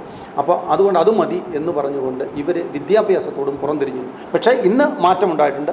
ഇന്ന് സംഘടിക്കേണ്ട ആവശ്യകത ബോധ്യമായിട്ടുണ്ട്, വിദ്യാഭ്യാസത്തിൻ്റെ ആവശ്യകത ബോധ്യമായിട്ടുണ്ട്. അപ്പം അത്തരത്തിൽ ഇപ്പോൾ അവർ സ്വയം സർക്കാരിൻ്റെ ഒന്നും യാതൊരു സഹായങ്ങളും ഇല്ലാതെ തന്നെ ഞങ്ങളുടെ ജനത ആ തലത്തിൽ മുന്നോട്ട് വന്നു തുടങ്ങിയിട്ടുണ്ട്. ഇപ്പോൾ ഞാൻ മനസ്സിലാക്കുന്നത് അങ്ങ് ഇപ്പോൾ ഒരു 14 വർഷമായിട്ട് ഈ ഒരു സംഘടനയുടെ ശബ്ദമായി മാറിക്കൊണ്ടിരിക്കുകയാണ്. അപ്പോൾ എന്താണ് ഈ 14 വർഷങ്ങൾ കൊണ്ട് അങ്ങ് ഈ ഒരു സംഘടനയിൽ നിന്ന് സമൂഹത്തിന് നൽകിയിട്ടുള്ള സംഭാവനകൾ, അല്ലെങ്കിൽ അതെത്രമാത്രം ലക്ഷ്യങ്ങളിലേക്ക് പോകാൻ വേണ്ടിയിട്ടുള്ള കാര്യങ്ങൾ പ്രായോഗികമായിട്ട് മുന്നോട്ട് വന്നിട്ടുണ്ട് എന്ന് തിരിഞ്ഞു നോക്കുമ്പോൾ എന്താണ് തോന്നുന്നത്? തീർച്ചയായിട്ടും ഞാൻ വളരെ അഭിമാനത്തോടു കൂടിയാണ് ഇന്ന് ഈ സംഘടനയുടെ പ്രസിഡൻ്റായി ഇരിക്കുന്നത്. അതിൻ്റെ കാരണം എന്ന് പറയുന്നത്, ഈ സംഘടന തുടക്കത്തിൽ ഞങ്ങൾ 6-7 പേര് ചേർന്ന് രൂപപ്പെടുത്തി കൊണ്ടുവന്നതാണ് കേരളത്തിൽ. ആ സംഘടന രൂപപ്പെടുത്തിക്കൊണ്ട് വരുമ്പോൾ തന്നെ ഒരുപാട് വെല്ലുവിളികൾ കേരളത്തിലെ പ്രബല നേതാവിൻ്റെ ഭാഗത്തു നിന്ന് വരെ ശക്തമായ എതിർപ്പുകൾ ഉണ്ടായിട്ടും അതിനെയൊക്കെ അതിജീവിച്ച് ഒരുപാട് പ്രതിസന്ധികൾ വിവിധ കാലഘട്ടങ്ങളിൽ ഈ സംഘടന നേരിട്ടിട്ടുണ്ട്. അതിനെയൊക്കെ അതിജീവിച്ചുകൊണ്ട് നമ്മൾ മുന്നോട്ട് വെച്ച ലക്ഷ്യത്തിന് വേണ്ടിയുള്ള യാത്രയിലാണ്. ആ യാത്രയിൽ ഞാൻ ഒരു പരിധിവരെ സംതൃപ്തനാണ്. കാര്യം ഞാൻ എപ്പോഴോ സൂചിപ്പിച്ചു എന്ന് എനിക്ക് തോന്നുന്നു, പണ്ടൊക്കെ ഞങ്ങളുടെ വിഭാഗത്തിൽ ഒരു പഞ്ചായത്ത് മെമ്പർ ഉണ്ട് എന്നറിയുന്നത് ഇന്ന് ഒരു ക്യാബിനറ്റ് മന്ത്രി നമ്മുടെ കൂട്ടത്തിൽ നിന്നുണ്ട് എന്നുള്ള ഒരു അത് രണ്ടും കൂടെ തുല്യമാണെന്നുള്ള രീതിയിലാണ് ഞങ്ങളൊരു പഞ്ചായത്ത് മെമ്പറെ കണ്ടിട്ടുള്ളത്. കാര്യം എന്ന് പറയുന്നത്, കഴിഞ്ഞ കാലഘട്ടങ്ങളിലൊന്നും തന്നെ ഞങ്ങളുടെ വിഭാഗത്തിൽ നിന്നും ഒരു പഞ്ചായത്ത് മെമ്പറോ പഞ്ചായത്ത് പ്രസിഡൻറ്റോ ഇതൊക്കെ വളരെ തുലവും താഴെ തട്ടിലാണ്. എനിക്ക് തോന്നുന്നു പിന്നെ ഒരു പഞ്ചായത്ത് പ്രസിഡൻ്റൊക്കെ ആവുക എന്ന് പറഞ്ഞാൽ എനിക്ക് തോന്നുന്നു ഞാൻ മുമ്പേ പറഞ്ഞ ക്യാബിനറ്റ് മന്ത്രിയുടെ റാങ്കിൽ പോലാണ് നമ്മൾ കാണുന്നത്. ആ അവസ്ഥയിൽ നിന്നും ഞങ്ങൾ ഇന്നെടുത്ത് നോക്കും. ഞാൻ എൻ്റെ ഒരു ഇൻ്റർവ്യൂ ഇന്ത്യൻ എക്സ്പ്രസ് കോഴിക്കോട് വെച്ച് എടുത്തിട്ടുണ്ടായിരുന്നു. അതിനകത്ത് ഞാൻ കൃത്യമായി പറഞ്ഞിട്ടുണ്ട്, കാര്യം നമ്മുടെ ഈ സംഘടന ലക്ഷ്യം വെക്കുന്നത് ഈ സമൂഹത്തിൻ്റെ സമൂലമായ രാഷ്ട്രീയ പരിവർത്തനമാണ്. ആ രാഷ്ട്രീയ പരിവർത്തനത്തിലൂടെ ഈ സമൂഹത്തെ അധികാരത്തിൻ്റെ അകത്തളങ്ങളിൽ എത്തിക്കുക എന്നുള്ളതാണ്. അത് ഞങ്ങൾ തുടങ്ങിക്കഴിഞ്ഞു. അതിൻ്റെ ഞങ്ങൾക്കിപ്പോൾ നേരിട്ടത് അറിഞ്ഞുകൊണ്ടിരിക്കുകയാണ്. കാര്യം ഈ കഴിഞ്ഞ ത്രിതല പഞ്ചായത്ത് തിരഞ്ഞെടുപ്പിൽ ഞങ്ങളുടെ വിവരങ്ങൾ ശേഖരിച്ചതിൻ്റെ അടിസ്ഥാനത്തിൽ കോൺഗ്രസ് മാത്രം ഏതാണ്ട് 150-ലധികം സ്ഥലങ്ങളിൽ മത്സരിക്കാൻ ഞങ്ങളുടെ വിഭാഗത്തിൽപ്പെട്ട ആൾക്കാരെ നിർത്തി. അതേ സമയത്ത് തന്നെ കോൺഗ്രസ് പാർട്ടിയിൽ 150 പേര് വിശ്വകർമ്മ അതെ തീർച്ചയായിട്ടും. അതേപോലെ തന്നെ വലിയ മറ്റു പാർട്ടികൾ ആരും തന്നെ ചെയ്തിട്ടില്ല. ഇല്ല അങ്ങനെയല്ല മറ്റു പാർട്ടികളും ചെയ്തിട്ടുണ്ട്. അപ്പോൾ കോൺഗ്രസ് പാർട്ടി ഇത് ചെയ്തപ്പോൾ കൂടുതൽ യു ഡി എഫ് ആണ്. അപ്പോൾ കോൺഗ്രസ് ഇത് ചെയ്തപ്പോൾ സ്വാഭാവികമായും തൊഴിലാളികളുടെ പാർട്ടികളിൽ നിന്ന് പുറത്ത് പറഞ്ഞുകൊണ്ട് നടക്കുന്ന പുറമേനി നടിക്കുന്ന CPM-ഉം ഏതാണ്ട് അടുത്തടുപ്പിച്ച് സീറ്റുകൾ കൊടുത്തു. അതേ സമയത്ത് ഇത് രണ്ടുപേരും കൊടുത്തപ്പോൾ BJP-ക്ക് നോക്കി നിൽക്കാൻ കഴിയത്തില്ല. BJP-യും അവർക്ക് കൊടുക്കാവുന്നത്ര സീറ്റുകൾ അവരും നൽകി. അപ്പോൾ ജയിച്ചത് ആ കൂട്ടത്തിൽ വളരെ കുറവാണ്. അതാണ് നിൽക്കട്ടെ. എന്നാലും നമുക്ക് പരിഗണന കിട്ടി എന്നുള്ളതാണ് നമുക്ക്. അപ്പോൾ ഇത് 3 പാർട്ടിയുടെ നമ്മൾ എടുത്തു നോക്കുമ്പോൾ ഏതാണ്ട് 500-ലധികം ആൾക്കാർ ഈ സമുദായത്തിൽ നിന്ന് മാത്രം ഈ പ്രാവശ്യം ത്രിതല പഞ്ചായത്ത് തിരഞ്ഞെടുപ്പിൽ മത്സരിക്കാനുണ്ടായിരുന്നു. കോൺഗ്രസിൽ നിന്ന് 150 പേരിൽ കൊടുത്തതിൽ ഏതാണ്ട് 100-ലധികം ആൾക്കാർ പഞ്ചായത്ത് മെമ്പർമാരായി. എൻ്റെ അറിവിൽ ഏതാണ്ട് 5-ലധികം പഞ്ചായത്ത് പ്രസിഡന്റുമാർ ഈ കൂട്ടത്തിൽ നിന്നും വന്നിട്ടുണ്ട്. വൈസ് പ്രസിഡന്റുമാർ 4 പേരോളം വന്നിട്ടുണ്ട്. അങ്ങനെ ഈ 5 പ്രസിഡന്റുമാരെന്ന് അങ്ങ് പറയുന്നത് ഈ പറയുന്ന നമ്മുടെ UDF നിന്നാണ്. അതെ, UDF നിന്ന് അതിൻ്റെ കണക്കാണ് നമുക്കറിയാവുന്ന കൃത്യമായിട്ട് വന്നിട്ടുള്ളത് ഏകദേശം. അപ്പോൾ അതിനകത്ത് വന്നിട്ടുള്ളത് അത് വലിയൊരു രാഷ്ട്രീയ മാറ്റമാണ്. ഇതൊരു തുടക്കമാണ്. അപ്പോൾ ഇനിയും നമ്മളിത് കൂടുതൽ കരുത്താർജിച്ച് പാർട്ടിയുമായി ഇപ്പം തന്നെ കോൺഗ്രസ് നമ്മളെ സെല്ലായി അംഗീകരിച്ചിട്ടുണ്ട്. അപ്പോൾ അത് നമ്മൾ കൂട്ടി വായിച്ചുകൊണ്ട് അതിനോട് ചേർന്ന് നിന്നുകൊണ്ട് നമുക്ക് കൂടുതൽ വരുന്ന തിരഞ്ഞെടുപ്പുകളിൽ കൂടുതൽ സീറ്റുകൾ വാങ്ങിച്ച് വരുന്ന പ്രാവശ്യം നമ്മുടെ ലക്ഷ്യം കോൺഗ്രസിനകത്തു നിന്നും ഒരു പഞ്ചായത്തിൽ ഏതാണ്ട് 1000-ലധികം പഞ്ചായത്തുകൾ കേരളത്തിലുണ്ട്. അതിൽ ഒരു പഞ്ചായത്തിൽ മിനിമം ഒരാളെയെങ്കിലും വെച്ച് അങ്ങനെ 1000 പഞ്ചായത്ത് മെമ്പർമാരെ എങ്കിലും മത്സരിപ്പിക്കാനുള്ള വലിയ ഒരു പ്രവർത്തനങ്ങളിലാണ് ഞങ്ങൾ. ഇപ്പോൾ പ്രതിപക്ഷ നേതാവ് VD സതീശൻ്റെ ഒരു എന്താ പറയുക, ഒരു പ്രവർത്തനത്തിലൊരു വ്യത്യസ്തത എന്ന് പറയുന്നത് അദ്ദേഹം കുറേ കുടുംബ യോഗങ്ങൾ വിളിച്ചു, കുടുംബപരമായിട്ടുള്ള കൂടിക്കാഴ്ചകൾ നടത്തുന്നു എന്നുള്ളതൊക്കെയാണ്. അപ്പോൾ അത്തരത്തിൽ നോക്കുമ്പോൾ അങ്ങ് പ്രതിനിധാനം ചെയ്യുന്ന ഈ സംഘടനയ്ക്ക് അല്ലെങ്കിൽ ഈ സമൂഹത്തിന് ഒരുപാട് കുടുംബങ്ങൾ ഇപ്പോഴും രാഷ്ട്രീയപരമായിട്ടുള്ള അവബോധം വന്നിട്ടില്ല എന്നാണ് തോന്നുന്നത്. ഒരുപാട് സ്ത്രീകൾ മുന്നോട്ട് വരാനുണ്ട്. അങ്ങനെ പല മേഖലകളിലും രാഷ്ട്രീയ രംഗത്തായിക്കോട്ടെ കലാരംഗത്തായിക്കോട്ടെ ഒന്നും തന്നെ ഇവരുടെ ഒരു പങ്കാളിത്തം വേണ്ട രീതിയിൽ ഇപ്പോൾ അങ്ങ് പറഞ്ഞ 20-25 ലക്ഷം വരുന്ന ആളുകൾ ഉള്ള ഒരു സമുദായം വെച്ച് നോക്കുമ്പോൾ ആളുകൾ കുറവാണ്. അത് ഈ ഒരു സാമൂഹിക ബോധത്തിൻ്റെ ഒരു അവബോധമില്ലായ്മയാണ് ശരിക്കും. അവബോധം ഇല്ലായ്മയല്ല അതൊരിക്കലും. ഇപ്പോൾ വി ഡി സതീശനെ സംബന്ധിച്ച് പറഞ്ഞാൽ വി ഡി സതീശൻ ഒരിക്കലും ഒരു വർഗീയവാദിയായിട്ട് നാം ഇതുവരെ കണ്ടിട്ടില്ല. അദ്ദേഹം NSSനോട് പോലും മുഖത്ത് നോക്കി പറഞ്ഞത്, പിന്നെ അതുപോലെ തന്നെ ക്രിസ്ത്യൻ കമ്മ്യൂണിറ്റിയോടും പറഞ്ഞത്, നിങ്ങൾ പിതാക്കന്മാരോട് പറഞ്ഞത് നിങ്ങൾ അരമനയുടെയും ഇടവകയുടെയും കാര്യം നോക്കിയാൽ മതി, പാർട്ടിയുടെ കാര്യങ്ങൾ ഞങ്ങൾ തീരുമാനിച്ചോളാം എന്നാണ്. അത് ചങ്കൂറ്റത്തോടെ പറഞ്ഞ ഒരേ ഒരു നേതാവ് വി ഡി സതീശനാണ്. ഒരു സാമുദായിക നേതാവിൻ്റെയും അവരുടെ ഓഫീസുകളിലേക്ക് പിന്തുണ ആവശ്യപ്പെട്ടുകൊണ്ട് തലയിൽ മുന്നോട്ട് പോകുന്ന ഒരു നടപടി ഒരിക്കലും വി ഡി സതീശനിൽ ഉണ്ടാവത്തില്ല. പക്ഷേ അദ്ദേഹം മറ്റ് എല്ലാ സമുദായങ്ങളുമായിട്ട് നല്ല ബന്ധമാണ്. അതൊരിക്കലും അവരുടെ അടുത്തേക്ക് പോയി യാചിച്ച് വാങ്ങിച്ചതല്ല. അദ്ദേഹത്തിൻ്റെ ഇടപെടലുകൾ മറ്റ് നേതാക്കൾ കാണിക്കാത്ത ഒരു പ്രത്യേക സ്നേഹം വിശ്വകർമ്മരോട് വി ഡി സതീശൻ കാണിക്കുന്നുണ്ട് എന്ന് തോന്നി. തീർച്ചയായിട്ടും ഇപ്പോൾ ലീഡർ കരുണാകരനെ, അതിനുശേഷം ഉമ്മൻചാണ്ടി സാറ്, അതിനുശേഷം ഈ വി ഡി സതീശൻ, അദ്ദേഹം വിശ്വകർമ്മ കമ്മ്യൂണിറ്റിയോടെ ഒരു പ്രത്യേക കരുതലും സ്നേഹവും അദ്ദേഹത്തിനുണ്ട്. ആ കാര്യത്തിൽ യാതൊരു തർക്കവുമില്ല. നമ്മൾ നേരത്തെ പറഞ്ഞ ഒരു അവബോധം അല്ലെങ്കിൽ വിശ്വകർമ്മയുടെ കുടുംബങ്ങളിലില്ലാത്തൊരു സാമൂഹ്യ ബോധമില്ലായ്മ, അതിനെക്കുറിച്ച് ഇതിനകത്ത് സാമൂഹിക ബോധത്തെ സംബന്ധിച്ച് ഇവര് അല്ലെങ്കിൽ അത്തരത്തിലുള്ളൊരു പ്രവർത്തനം ഈ ഒരു സംഘടന മുന്നോട്ട് വയ്ക്കുന്നുണ്ടോ? തീർച്ചയായിട്ടും നമ്മൾ സത്യത്തിൽ ചെയ്യുന്നത് ഈ രാഷ്ട്രീയ പ്രവർത്തനത്തിനൊപ്പം തന്നെ ഞങ്ങളിതിൻ്റെ യുവജന വിഭാഗം സംഘടിപ്പിച്ചുകൊണ്ട്, അപ്പോൾ ഇപ്പം നിൽക്കുന്ന ഒരു 10-60 വയസ്സിന് മേലുള്ളവരോട് നമ്മൾ എത്ര പറഞ്ഞാലും ആ കാര്യങ്ങളെ സംബന്ധിച്ച് നമ്മളിത് എത്ര കണ്ടതാണ് എന്നുള്ള രീതിയിലേക്ക് അവർ കാണും. പക്ഷേ നമ്മൾ പുതുതലമുറയെ, ഇന്നിപ്പോൾ ഇവിടെ വന്നിട്ടുണ്ടായിരുന്നു യുവജന വിഭാഗത്തിൻ്റെ കോട്ടയത്ത് നിന്നുള്ള മുൻ പഞ്ചായത്ത് മെമ്പറായിരുന്നു. ഈ പ്രാവശ്യം അദ്ദേഹത്തിന് സീറ്റ് കൊടുക്കാതെ പകരം വേറൊരാൾക്കാണ് നമ്മുടെ ആളിന് സീറ്റ് കൊടുത്തു. പക്ഷേ അദ്ദേഹമാണ് യുവജന വിഭാഗത്തിൻ്റെ സ്റ്റേറ്റ് പ്രസിഡന്റ്. അപ്പോൾ യുവാക്കളെ ഞങ്ങൾ ഇത്തരത്തിലുള്ള കാര്യങ്ങൾ പറഞ്ഞ് ബോധ്യപ്പെടുത്തി സാമുദായിക ബോധം അവരിലേക്ക് ഇറക്കി വെച്ച് അത്തരത്തിൽ സമുദായം സംഘടിക്കേണ്ടതും ശക്തിയാകേണ്ടതും ആവശ്യകതയെ സംബന്ധിച്ച് ബോധ്യപ്പെടുത്തിക്കൊണ്ട് യുവാക്കളെ രംഗത്തേക്ക് നമ്മൾ കടത്തിക്കൊണ്ടുവരുന്നുണ്ട്.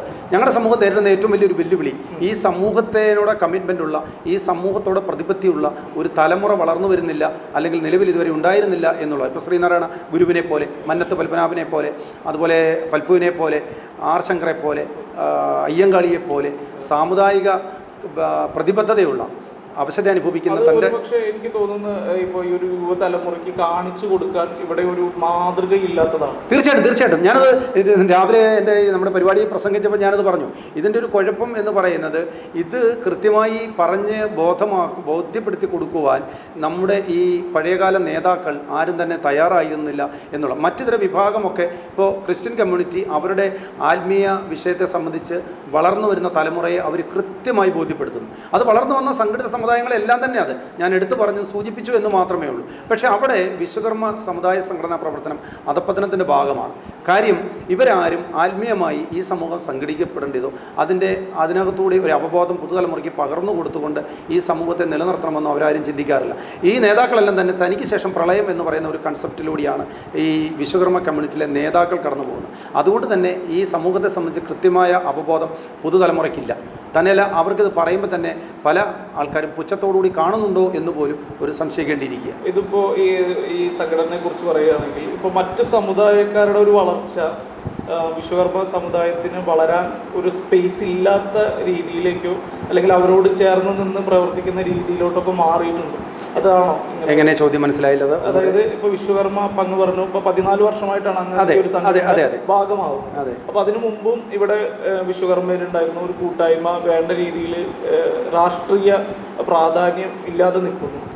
അതിനൊക്കെ മറ്റു സംഘടനകളുടെ വളർച്ച ഈ സംഘടനയ്ക്ക് അല്ലെങ്കിൽ ഈ ഒരു സമൂഹത്തിന് വളരാൻ അനുവദിക്കാത്ത രീതിയിൽ മാറിയിട്ടുണ്ടോ?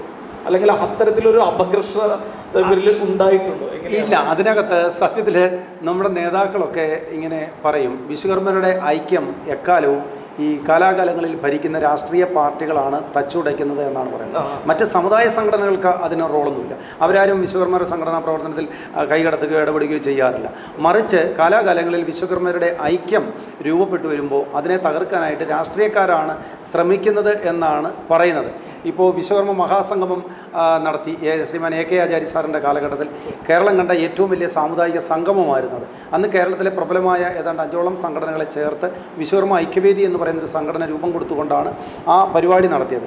പക്ഷേ കാലം മുന്നോട്ട് പോയപ്പോൾ അതിൻ്റെ പഞ്ചായത്ത് തല സമിതി വരെ രൂപപ്പെട്ടു. വിശ്വകർമ്മരുടെ ആവശ്യങ്ങൾക്ക് വേണ്ടി ഒറ്റക്കെട്ടായി നിൽക്കുക, സംഘടനകൾ അവരവരുടെ ഐഡൻറ്റിറ്റി നിലനിർത്തുക, ഇതായിരുന്നു അന്നത്തെ കാഴ്ചപ്പാട്. പക്ഷേ ഉണ്ടായത് ഇതിനകത്ത് ഇപ്പോൾ 10 പേരുണ്ടെങ്കിൽ 10 പേർക്കും ഒരേപോലെ ലീഡർഷിപ്പിലേക്ക് വരാൻ കഴിയത്തില്ല. അവിടെ ഒരാൾക്ക് മാത്രമേ അല്ലെങ്കിൽ 2 പേർക്ക് മാത്രമേ വരാൻ കഴിയത്തുള്ളൂ. സ്വാഭാവികമായും ഒരാൾ ഉയർന്നു വരുമ്പോൾ ബാക്കി അവൻ ഉയർന്നു വരുന്നു എന്ന് പറയുന്ന ഇവിടെയാണ് അപകർഷതാബോധം ഞങ്ങളുടെ ഇടയിൽ തന്നെയാണ് ഉണ്ടായത്. കാര്യം മറ്റൊരാൾ ഞാൻ വളരുന്നില്ല, എൻ്റെ പേര് പുറത്തു വരുന്നില്ല, ആളിൻ്റെ പേരാണ് വരുന്നത്, അപ്പോൾ അങ്ങനെ പേര് വരണ്ട എന്ന് പറയുന്ന ഒരു കൺസെപ്റ്റാണ് ഈ സമുദായം ഇതുവരെ സത്യത്തിൽ സ്വീകരിച്ചു കൊണ്ടിരുന്നത്. ഇത് പൊതുവെ സമൂഹത്തിൽ പറയുന്ന ഒരു സംഭവം ഒരു പെരുന്തച്ചൻ കോംപ്ലക്സ് എന്ന് പറയാറുണ്ട്. അപ്പോൾ പെരുന്തച്ചൻ അടങ്ങുന്ന ആളുകൾ പറയുന്നത് പെരുന്തച്ചൻ വിശ്വകർമ്മരുടെ ഭാഗമല്ല എന്നാണ്. ഇത് വലിയൊരു അറിവാണ്. പക്ഷേ പലപ്പോഴും കേരളത്തിൽ പെരുന്തച്ചൻ എന്താ പറയുക അഡ്രസ്സ് ചെയ്യപ്പെടുന്നത് വിശ്വകർമ്മ എന്നുള്ള രീതിയിലാണ്. അപ്പോൾ അത്തരത്തിലുള്ള കോംപ്ലക്സ് ഉള്ള ആളുകളുടെ കൂട്ടത്തിൽപ്പെടുന്നവരാണോ ഈ പറയുന്ന വിശ്വകർമ്മ? ഒരിക്കലുമല്ല. അത് ഒരു ചരിത്രത്തെ വളച്ചൊടിച്ച് ഈ സമൂഹത്തെ മോശമായി ചിത്രീകരിക്കാനായിട്ട് ബുദ്ധിമാന്മാർ ഉപയോഗിക്കുന്നതാണ്. കാര്യം അതിനകത്തെ കൺസെപ്റ്റ് തന്നെ അച്ഛനേക്കായിൽ കഴിവുറ്റ മകൻ വളർന്നു വരുന്നു. ആ മകൻ വളർന്നു വരുന്നത് കണ്ടിട്ട് അസൂയ പൂണ്ടിട്ട് അതിനകത്തുനിന്ന് ജലസി ഉണ്ടായിട്ട് ഇവൻ അങ്ങനെ വളർന്നു വരണ്ട എന്ന് പറഞ്ഞുകൊണ്ട് വീതുളി എറിഞ്ഞ് മകനെ വീഴ്ത്തി എന്നാണ് ഈ ചരിത്രം അറിയാത്തവർ പറഞ്ഞു പഠിപ്പിക്കുന്നത്. ഒരുപക്ഷെ ഞങ്ങളുടെ വിഭാഗത്തിൽപ്പെട്ട ഒരുപറ്റം ആൾക്കാർ അതിന് തലകുലുക്കി കൊടുക്കുന്നുമുണ്ട്. പക്ഷേ യാഥാർത്ഥ്യം അതല്ല. കാര്യം പെരുന്തച്ചൻ എന്ന് പറയുന്നത് ഒരിക്കലും ഞങ്ങളുടെ കമ്മ്യൂണിറ്റിയിൽപ്പെട്ട ആളല്ല. അത് ചരിത്രം പഠിക്കുന്നവർക്കും പഴയ പുരാണങ്ങൾ വായിക്കുന്നവർക്കും അറിയാം. മുക്കുവസ്ത്രീയിൽ പരാശര മുനിക്ക് മുക്കുവസ്ത്രീയിലുണ്ടായ 12 മക്കളിൽ ഒരാളാണ് പെരുന്തച്ചൻ. അപ്പോൾ നമുക്കറിയാം, ചരിത്രം വായിച്ചുള്ളൂ. അപ്പം നിങ്ങൾക്ക് ഇത് കൂടുതൽ വായിക്കുന്നവരും കേൾക്കുന്നവരുമാണ്. കാര്യം നിങ്ങൾ ഇത്തരത്തിലുള്ള കാര്യങ്ങൾ പോകുമ്പോൾ തെറ്റുകൾ പറയാൻ പാടില്ലല്ലോ. അപ്പോൾ അതുകൊണ്ട് നിങ്ങൾക്കൊക്കെ അതിനെ സംബന്ധിച്ച് ഏകദേശം അറിവുണ്ട്. കാര്യം പറയി പറ്റ പന്തിരുകുലം, ആ കുലത്തിൽ ഈ 12 മക്കളെയും വഴിയിൽ ഉപേക്ഷിക്കുകയാണ് ഇവർ ചെയ്തത്. അതിൻ്റെ കൂടെ ഇപ്പോൾ ഈ 12 മക്കളിൽ നാറാണത്ത് പ്രാന്തൻ, വായില്ല കുന്നിലപ്പൻ, പെരുന്തച്ചൻ ഉൾപ്പെടെയുള്ള ആൾക്കാരാണ് മക്കളായിട്ടുള്ളത്. അപ്പോൾ ബാക്കി 8-9 പേരുണ്ട്. എനിക്ക് എല്ലാം എൻ്റെ മെമ്മറിയിലേക്ക് പെട്ടെന്ന് കടന്നു വരുന്നില്ല. അപ്പോൾ ഈ പറയി പറ്റ പന്തിരുകുലത്തിലെ ഒരാളാണ് പെരുന്തച്ചൻ. ഈ പെരുന്തച്ചൻ വഴിയിൽ ഉപേക്ഷിച്ച് ഉളിയന്നൂർ കേശവനാചാരിയാണ് എടുത്തു വളർത്തിയത്. അപ്പോൾ തച്ചനായ ഉളിയന്നൂർ കേശവനാചാരി എടുത്തു വളർത്തി തച്ചുശാസ്ത്രം മുഴുവൻ പഠിപ്പിച്ചു കൊടുത്തു ഈ പെരുന്തച്ചൻ. അങ്ങനെ അദ്ദേഹം അതിനകത്ത് വലിയ ആളായി മാറുന്നു. അപ്പോൾ ജന്മന അദ്ദേഹം വിശ്വകർമ്മനല്ല എന്നാണ്? ഒരിക്കലുമല്ല. അതെങ്ങനെ വരുന്നു? ഞാൻ പറഞ്ഞില്ലേ, അത് പറയി പറ്റ പന്തിരുകുലത്തിലെ ഒരാളാണ് പെരുന്തച്ചൻ. അദ്ദേഹത്തിന് വിശ്വകർമ്മ കുലവുമായി ജന്മബന്ധമില്ല, അതായത് രക്തബന്ധമില്ല, മറിച്ച് എടുത്തു വളർത്തിയതാണ്. അതാണ് ആകെയുള്ള ബന്ധം. പക്ഷേ ഞങ്ങളുടെ സമൂഹത്തെ കളിയാക്കാനായിട്ടും ആക്ഷേപിക്കാനായിട്ടും പൊതുസമൂഹം ചിലയിടങ്ങളിൽ നിന്നെങ്കിലും ഇത്തരത്തിലുള്ള പരാമർശങ്ങൾ നടത്തുന്നതാണ്. ഇപ്പോൾ വിശ്വകർമ്മയുടെ സംഘടന ഭാഗമായിട്ട് തന്നെ ആത്മീയമായിട്ട് കുറേ സംഘടനകൾ പുറത്തേക്ക് വരുന്നുണ്ട്, അല്ലെങ്കിൽ അങ്ങനെ വളരെ ആക്റ്റീവായിട്ട് വരുന്നുണ്ട്. അപ്പോൾ അവരൊക്കെ ഉയർത്തിപ്പിടിക്കുന്ന ഒരു വിശ്വകർമ്മ ദേവൻ എന്ന് പറഞ്ഞിട്ടൊരു കൺസെപ്റ്റ്, അല്ലെങ്കിൽ വിശ്വകർമ്മ എന്ന് പറയുന്ന ഒരു ദൈവമാണ് എന്നാണ് പറയുന്നത്. അപ്പോൾ അത്തരത്തിലുള്ള ഒരു ദൈവത്തെ കേരളത്തിലെ വിശ്വകർമ്മരുടെ വീടുകളിലൊന്നും കാണാനേ ഇല്ല എന്ന് പറഞ്ഞിട്ട് കുറേ ആരോപണങ്ങളൊക്കെ വന്നിട്ടുണ്ട്. അതിനോട് അങ്ങേക്ക് എന്താണ്, അങ്ങനെ ഉണ്ടോ? തീർച്ചയായിട്ടും ഞാനും അതിൽ വളരെയധികം വേദനിക്കുന്ന ഒരാളാണ്. ഈ രാജ്യത്ത്, ഈ നമ്മുടെ സമൂഹത്തിൽ ന ഭൂമി ന ജലം ചൈവ, അങ്ങനെ അതായത് ഭൂമിയോ ജലമോ ന ചിത്തഞ്ച ഗോചര, അങ്ങനെ ഒരു സംസ്കൃത വാക്കുണ്ട്. അത് ഈ പറഞ്ഞാൽ പൂർണ്ണമായി പറയുവാൻ എനിക്ക് ഇപ്പോൾ പറ്റുന്നില്ല. എന്നിരുന്നാലും എൻ്റെ ഒരു സംക്ഷിപ്ത രൂപം എന്ന് പറയുന്നത്, ഈ പ്രപഞ്ചത്തിൽ വായുവോ ജലമോ ഇന്ദ്രിയങ്ങളോ ഒന്നും തന്നെ ഇല്ലാതിരുന്ന സമയത്ത് സ്വയംഭൂവായ ആളാണ് വിശ്വകർമ്മ ഭഗവാൻ. അതായത് എല്ലാ ദൈവങ്ങളുടെയും സൃഷ്ടികർത്താവാണ്. സൃഷ്ടി മീൻസ് അദ്ദേഹത്തിന് ശേഷമാണ്, അദ്ദേഹത്തിൻ്റെ മക്കളും അദ്ദേഹത്തിൻ്റെ പരമ്പരയുമാണ് വിശ്വകർമ്മ ദേവൻ എന്ന് പറയുന്ന കൺസെപ്റ്റ്. പക്ഷേ ഈ ഭഗവാനെ സംബന്ധിച്ച് വിശ്വകർമ്മർ ഈ വ്യത്യസ്ത തൊഴിലുകൾ ചെയ്തു പോരുന്നത് കൊണ്ട് തന്നെ വിശ്വകർമ്മ ഭഗവാൻ എന്ന് പറയുന്ന ആ ഒരു സങ്കല്പത്തെ കൂടുതൽ കാര്യക്ഷമമായി എടുത്തില്ല എന്നുള്ളത് ഒരു ദുഃഖ സത്യം ആണ്. പക്ഷേ ഇപ്പോൾ അത് മാറിയിട്ടുണ്ട്. ഇത് തന്നെ ഇവിടെ ഒരു ബ്രാഹ്മണ ആധിപത്യം വരികയും വിശ്വകർമ്മ വിഭാഗത്തെ താഴെ തട്ടിലേക്ക് ചവിട്ടി വെക്കാനായിട്ടുള്ള വലിയ ഒരു പരിശ്രമം, ആ പരിശ്രമത്തിൻ്റെ ഒക്കെ ഭാഗമാണ് ഈ സമൂഹം ഒരു കാലത്ത് താഴെ തട്ടിൽ നിൽക്കേണ്ടി വന്നത്. സത്യത്തിൽ ഞങ്ങളെപ്പറ്റി പറയുന്നത് ജന്മനാ ജായതേ ബ്രാഹ്മണ എന്നാണ്. അതായത് മാതാവിൻ്റെ വയറ്റിൽ ഭ്രൂണമായിരിക്കുന്ന അവസ്ഥയിൽ തന്നെ ഞങ്ങൾ പിന്നെ എഞ്ചിനീയർമാരാണ്, ഞങ്ങൾ ബ്രാഹ്മണനാണ്. അവിടെ തൊട്ട് തന്നെ ഞങ്ങൾ ബ്രാഹ്മണനായിട്ട് തന്നെയാണ്, യഥാർത്ഥ ബ്രാഹ്മണനായിട്ട് തന്നെയാണ് വരുന്നത്. അപ്പോൾ ഞങ്ങൾക്ക് പൂജിക്കാനും പൂണൂലിട്ട് നടക്കാനും ഒക്കെയുള്ള എല്ലാ കാര്യങ്ങളും ഉണ്ടായിരുന്നു. ഇപ്പോൾ ചിറ്റൂർ അദാലത്ത് പോലെ ക്ഷേത്രങ്ങളിൽ പൂജിക്കാനുള്ള അവകാശം ഞങ്ങൾക്ക് നൽകണം എന്ന് പറഞ്ഞ്, പക്ഷേ അതിനെ ഒന്നും പിന്തുടരാൻ ഒരു ജനാധിപത്യ വ്യവസ്ഥ വന്നു കഴിഞ്ഞപ്പോൾ നമുക്ക് അത് ശക്തമായി നടപ്പിൽ വരുത്തി കൊണ്ടുപോകാൻ നമുക്ക് കഴിഞ്ഞില്ല എന്നുള്ളൊരു യാഥാർത്ഥ്യമാണ്. അപ്പോൾ അതായത് അധികാരത്തിൻ്റെ ഭാഗമാകാതെ ഇതൊന്നും സ്ഥാപിക്കാനൊക്കത്തില്ല. അപ്പം അതുകൊണ്ട് തന്നെ ആ ഭാഗത്തേക്ക് എത്തിക്കുക എന്നുള്ളതാണ് ആദ്യത്തെ ഒരു ലക്ഷ്യം. അപ്പോൾ ആ ഒരു മാറ്റം ഇനി രാഷ്ട്രീയ കേരളത്തിൽ ഉണ്ടാവുമെന്ന് അങ്ങ് പ്രതീക്ഷിക്കുന്നുണ്ട്. അതായത് ഈ OBC വിഭാഗത്തിലാണ് ഇപ്പോൾ അങ്ങ് പറഞ്ഞ ഈ ഒരു വിശ്വകർമ്മർ ഉൾപ്പെടും. അതെ അതെ. അപ്പോൾ അതിൽ നിന്നൊരു മാറ്റം അങ്ങ് പ്രതീക്ഷിക്കുന്നുണ്ട്, അല്ലെങ്കിൽ ആ ഒരു മാറ്റം ശരിക്കും നടക്കുമെന്ന് തോന്നുന്നുണ്ട്? അല്ല, തീർച്ചയായിട്ടും അതിപ്പം മാറണം എന്നുണ്ടെങ്കിൽ വ്യവസ്ഥകൾ നമ്മുടെ ഇപ്പോൾ എഴുതി വെച്ചിരിക്കുന്ന വ്യവസ്ഥകൾക്ക് മൊത്തം മാറ്റം ഉണ്ടാക്കണം. അപ്പോൾ അത് അധികാരം ഇല്ലാതെ ഇതൊന്നും തൊടാൻ പോലും ഒക്കത്തില്ല. രണ്ട്, സംഘടിച്ച് ശക്തിയാകാതെ ഇതിനൊന്നും മാറ്റം ഉണ്ടാക്കാൻ ഒക്കത്തില്ല. പക്ഷേ വേറൊരു കാര്യം ഇവിടെ